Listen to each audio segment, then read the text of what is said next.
l'aspect artistique aussi. Une photo qui touche, pour moi, il y a une esthétique en tout cas. Une photo qui touche, c'est une photo qui intéresse, donc elle est artistique.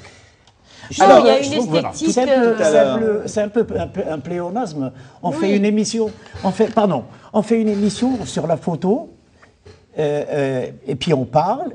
Mais en fait, ne dit-on pas aussi que une photo vaut 1000 mots? C'est le langage universel. Alors, ça serait bien si on se taisait, puis on fait passer tout. Et votre image, justement.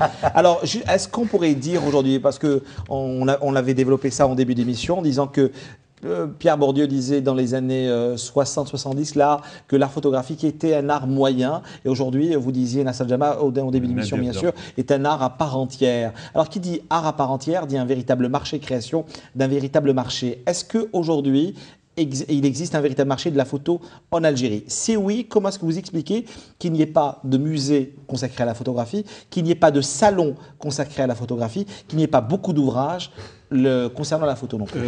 Je crois que maintenant on commence à gagner du respect en tant que photographe. C'est-à-dire les gens commencent à être conscients de ce que c'est qu'une photo artistique. Parce que la photographie, elle est, comment dire, est un moyen technique pour, comme je le disais, un moyen technique pour différentes sciences. En même temps, c'est un moyen d'expression. Et ce moyen d'expression est aussi équivalent que pour les autres moyens comme la peinture ou la musique et tout. Mais je crois qu'on commence avec les différentes expositions qui viennent d'être organisées au MAMA et au centre de loisirs. Les gens commencent à prendre conscience de cet art.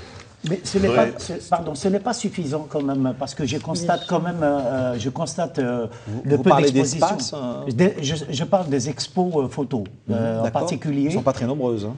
Oui, mais en même temps, même les gens, il n'y a pas quand même...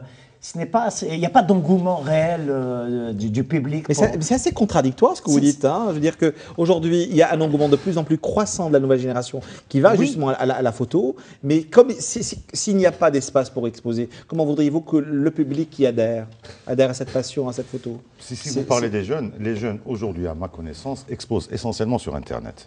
Donc, et là, ils ont leur public. Non. Vous faites partie de cette nouvelle génération, donc justement. Je suis un peu plus vieux que ça quand même. Abdelkhalak Labiz. Mais simplement, aujourd'hui, les jeunes, vraiment, exposent sur Internet, soit à travers des blogs, soit à travers des logiciels, des sites comme Flickr, par exemple, ou bien sur Facebook, ou bien des choses comme ça. Ils essaient ce n'est pas forcément de la photo artistique, mais là-dedans, vous allez trouver quelque chose de qualité. Et c'est, pour eux, le lieu d'exposition idéal. C'est l'instantanéité. Parce qu'ils se sentent libres. Bien sûr, absolument. Parce qu'ils se sentent libres, et puis, pardon, il y a ce besoin, vous disiez tout à l'heure, ça explose, quoi. Si vous prenez le portable, d'ailleurs, c'est ce qui a inspiré Bourras et Arosqi Al-Harbi pour faire une exposition à partir uniquement des photos prises par oui, téléphone. Il y a une expo, je ne sais pas où ça en est d'ailleurs. Non, il paraît que c'est à la fin de l'année, prévu pour la fin de l'année. Il y a ce besoin en permanence comme ça, c'est pour ça que ça explose, de dire, de témoigner, de raconter. On est dans l'instantanéité. Il y a quelque chose d'extraordinaire qui se passe. Et en même temps, c'est un acte... On se sent plus libre aujourd'hui pour dire et passer par ces canaux. Donc, très bien. Donc le public, s'il a envie de voir une photo, il se connecte sur Internet, d'accord. Soit il a des sites sur lesquels il va naviguer, ou bien il va faire une recherche, ou bien lui-même va publier. C'est-à-dire que c'est à la fois quelqu'un qui regarde les photos et qui peut aussi exposer ses propres photos. Alors vous savez, j'ai également, en préparant bien sûr ce dossier avec Fouzia Ben Allel, je suis allé sur Internet. Hein, la photo, donc justement, à l'ère d'Internet, de la technologie donc moderne. Alors quelle est d'après vous réellement aujourd'hui l'image de l'Algérie véhiculée sur la toile? Je ne sais pas si vous serez d'accord avec moi. J'ai fait énormément donc, de recherches pendant pratiquement toute la semaine. Les seules images que m'ont renvoyé les sites étrangers, c'est une image d'une Algérie exotique et orientaliste. C'est un peu vrai. C'est un peu vrai, sachant aussi que beaucoup de photos d'Algérie on est réellement dans un véritable blocage culturel. Hein. Ce sont des photos qui ont été prises avant l'indépendance. Hein, vous avez cette partie-là. Et puis vous avez aussi les photos liées aux événements que nous avons connus dans la décennie noire. C'est essentiellement cela, ce qu'on trouve. Mais il faut pousser un peu plus les recherches pour trouver des sites de chercher, photos. Il faut pousser un peu les recherches. Et puis les moteurs de recherche ne sont pas forcément aussi pertinents qu'on le croit. Youssef Nedjimi, pour revenir donc justement à cette instantanéité que vous développez pratiquement dans toute vous êtes très urbain. Hein. Non, justement, hors antenne, vous m'avez dit ça, mais je n'avais pas eu le réflexe de répondre. Je ne suis pas très urbain parce que du moins, tout ce que j'ai eu ramené à toutes voir, les photos. Mais non, ce que j'ai eu à voir lors de l'exposition également, certaines de vos photos. Hein. Oui, mais ce n'est pas mon exposition. Oui, entre autres. C'est une dizaine de photos, on n'appelle pas ça réellement.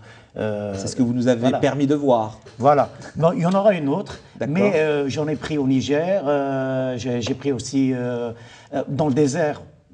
Dans les villes du sud, etc.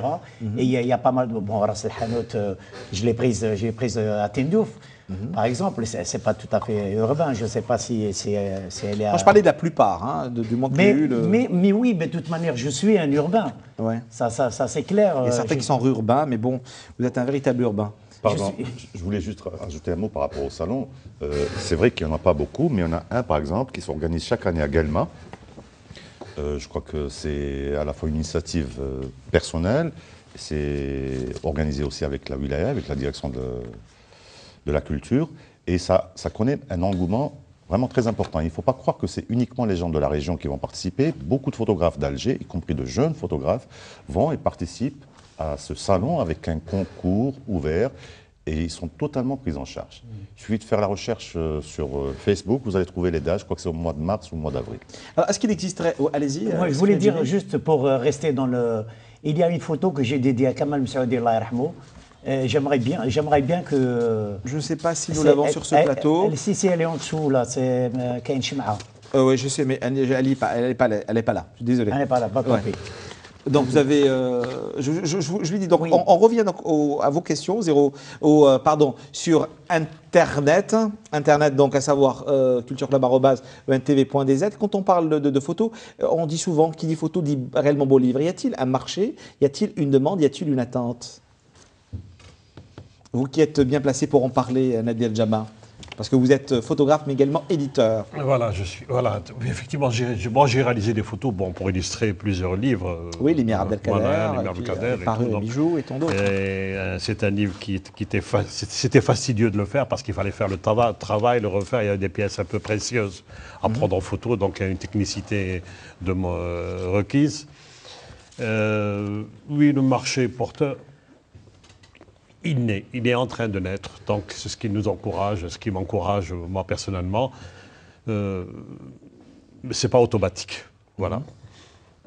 Très bien. On revient bien sûr dans quelques minutes à vous, Nasser El-Saidi, par rapport justement au choix du débat de ce soir, la photo, l'image comme un véritable véhicule justement. Pourquoi ce choix du cinéma, particulièrement avant de revenir vers d'autres questions à nos invités? Oui. Bien sûr, c'est la chronique qui arrive. Hein. Oui, pourquoi ce choix? Parce que justement, c'est la photo qui a permis de fixer cette mémoire du cinéma. Et moi, je pense que la photo, par excellence, c'est vraiment le moyen de perpétuation de cette mémoire.